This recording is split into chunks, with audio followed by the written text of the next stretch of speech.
Ibrahim Traore had asked that BURNABOY shouldn't come to do any concert in Burkina Faso, not out of maliciousness or not because he's angry with the artist, the very known or one of the biggest artists in Africa, BURNABOY. It's not because he's angry with him. It's just so that, see, right now, Ibrahim Traore is trying to be very careful what goes on in Burkina Faso. He goes out to say that if anybody is coming to Burkina Faso, it should be somebody who's going to add to the country, not to take from the country. Now, music is fine. Music is good. Ibrahim Traore loves music, but right now is not. It's not the right timing.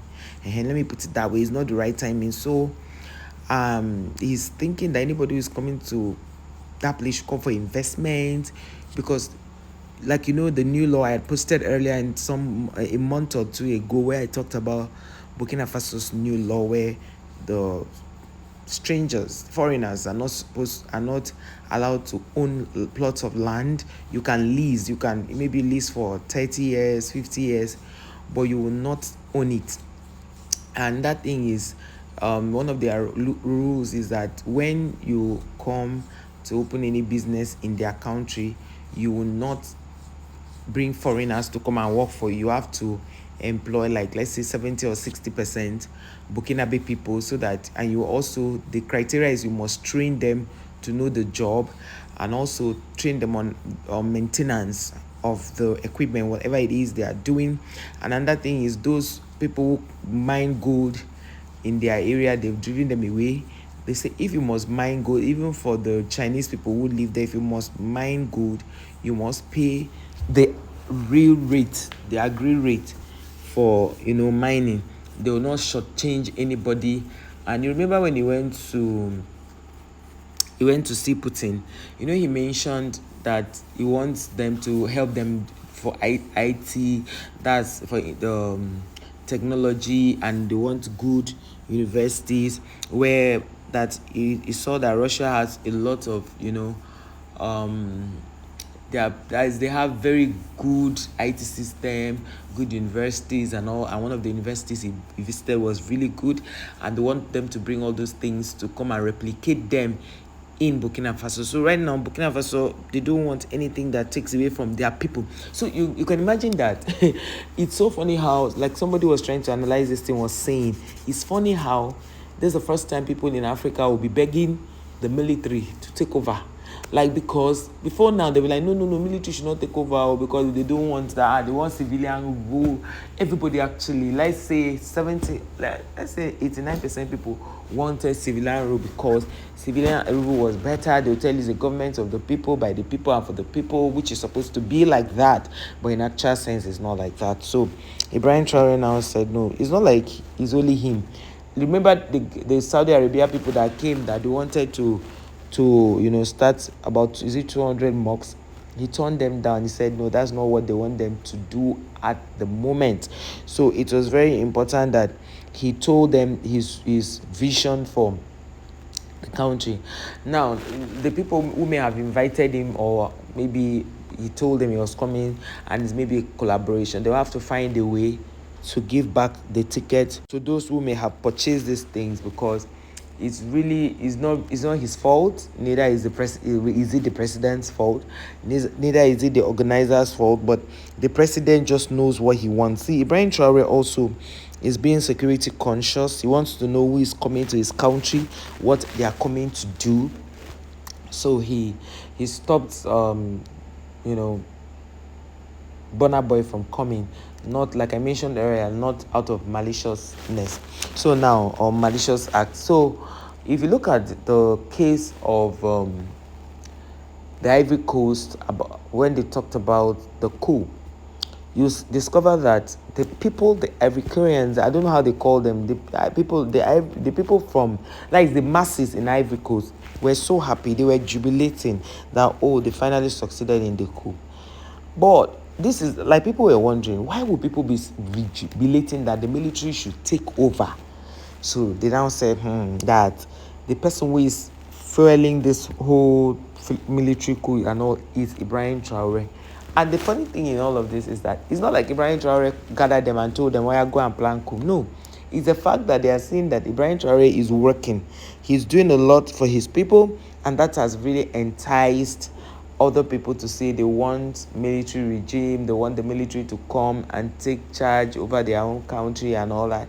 I even saw some people commenting and saying, when will Nigeria own come? I'm like, really? Do Nigerians really want to go through that route? Because the truth is that even in Nigeria, I don't think there's any credible, I don't know, but I am speaking from my own point of view, that I don't think there's anybody who is in the military who is going to be as committed as Ibrahim Traore. Now, I'm not saying that Ibrahim Traore is perfect. No, I'm only thinking that any man who is fighting for his people, who is insisting that his people will be number one, whatever Ibrahim Traore is talking, he's talking about the Burkina Faso people, and he's talking about Africa. Such people are the ones that, we are looking out for, because a military man in Nigeria can wake up and enter and do worse. You get? So it has to be somebody that has the foresight, somebody that has the integrity, somebody that wants the benefit, the people, somebody that has the interest of the people at heart. I think that's the right word to say. So that's basically what I'm saying. And then they also mentioned that other African countries are trying to see if they can go into the same bargaining, where they want to go the other way. And it's been, and do you know the funny thing? The Western media refuse to report the news. So when people were asking, where is the news? It was people who use phones to capture the event, how the military was taking over and all that. They were the ones who were now posting this thing on TikTok majorly. So if you go on TikTok, click on the date, I think 21st or 22nd May, you will see all of these things about Ivory Coast or Cote d'Ivoire come out. The Ivory Coast, yes, come out. You see it coming out. So the thing is, the question people are asking is, why would people be jubilating? Because they don't want, normally those people, they like to just project everything, thing that happened in Africa that is not good. They'll put it in the media. They will project it, talk about how Africa is this, Africa is bad. But this particular one, because it has to do with them, they couldn't read the news. BBC didn't carry. Most of these news houses did not carry this. What carried? It was, you look at different platforms, like people using their normal phones to do this thing as content, and the people were saying, because you can't tell me that the people of the Ivory Coast people were not happy, but they were jubilating. We could see video evidence of them jubilating. So that is it. And the thing is, in as much as they try to blame Ibrahim Traore for every mistake, if somebody even hits their head, they say, Ibrahim Traore caused it. So all of those things, it is not something that, the truth is, as a leader, whether you are democratic or you are a military government, just do the right thing. Do you understand? Do the right thing. Just ensure that the people are happy.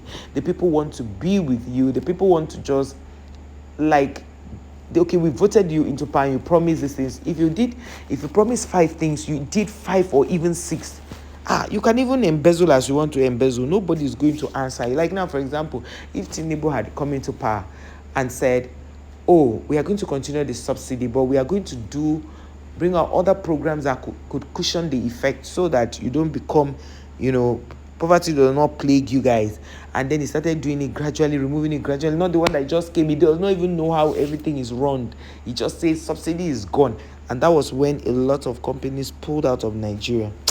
You don't understand the power of a president, or a power of a governor, a power of a chairman, a local government chairman, a power of a councillor, of a unit, or councillor of any of the council wards. You don't know the power they carry. Once they pronounce something, it's law. Do you understand? So that was wrong. And I pray that with all this their back and forth they are doing, Africa will unite and really wake up from their slumber. You understand? So guys, thank you for watching this video. Please like, share, subscribe. Let me know your thoughts on the comment section. God bless you. I want to know if you have any other video you want me to make.